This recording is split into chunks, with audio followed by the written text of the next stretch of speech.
My name is Emma Carter.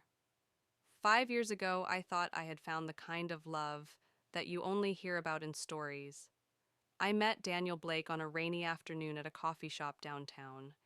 He had knocked over my coffee with his laptop bag, apologized 100 times, and then bought me another cup.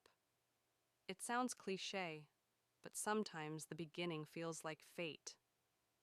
We laughed about it, exchanged numbers, and from that moment, Daniel became a part of my everyday. Our life together looked perfect from the outside. Every Saturday, we visited the farmer's market on Main Street. He would pick out fresh strawberries because he knew they were my favorite. We spent lazy Sundays wrapped in blankets, watching movies we had seen 100 times. Birthdays were celebrated with road trips, anniversaries with handwritten letters.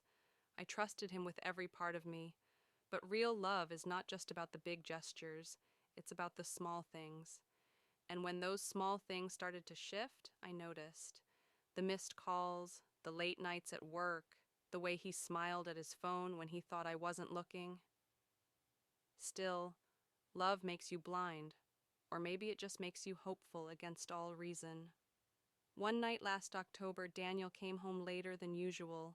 He was tired, distracted, barely present. After dinner, he left his phone charging on the kitchen counter while he showered. I was clearing plates when it buzzed.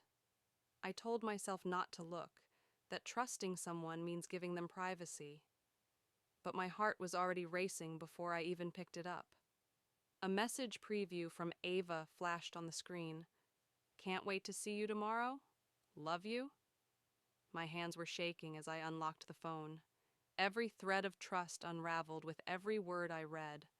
There were hundreds of messages between them, spanning months. Photos, plans, dreams that didn't include me. The worst part wasn't the betrayal itself. It was realizing how easily he lived a double life. While I was picking strawberries with him on Saturdays, he was promising someone else a future. When Daniel walked into the room, hair damp from the shower, towel slung over his shoulder, he must have seen my face. I didn't yell. I didn't cry. I simply asked, "Who is Ava?"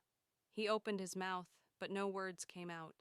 Only the kind of silence that fills a room with more weight than any screaming ever could. Finally, after a long pause, he whispered, "It's not what you think." A lie so small, so pathetic that it almost made me laugh. But I didn't. I just handed him his phone and walked past him. I spent the rest of the night packing a single bag. I didn't know where I would go. I just knew I couldn't stay. I took what mattered most, my journal, the photo of us from Charleston, and the necklace my mother gave me when I turned 21. Things that reminded me who I was before Daniel.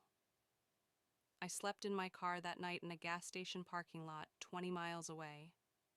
I stared at the ceiling, trying to piece together every moment we shared and wondering how much of it had been a lie. Had he ever loved me? Or had he just loved the way I loved him? In the days that followed, Daniel called, he texted, he showed up at my work with flowers. Each time he had a different excuse, a different version of the story. But none of it mattered anymore. Once trust is broken, even the most beautiful words fall flat. I moved into a small apartment across town, a third-floor walk-up with peeling paint and creaky floors. It wasn't much, but it was mine. I started therapy. I reconnected with friends I had slowly drifted from while living in Daniel's world. I found pieces of myself in old hobbies, painting, running, reading novels late into the night. The healing wasn't linear. Some mornings I woke up feeling free. Others, the weight of betrayal sat heavy on my chest, making it hard to breathe.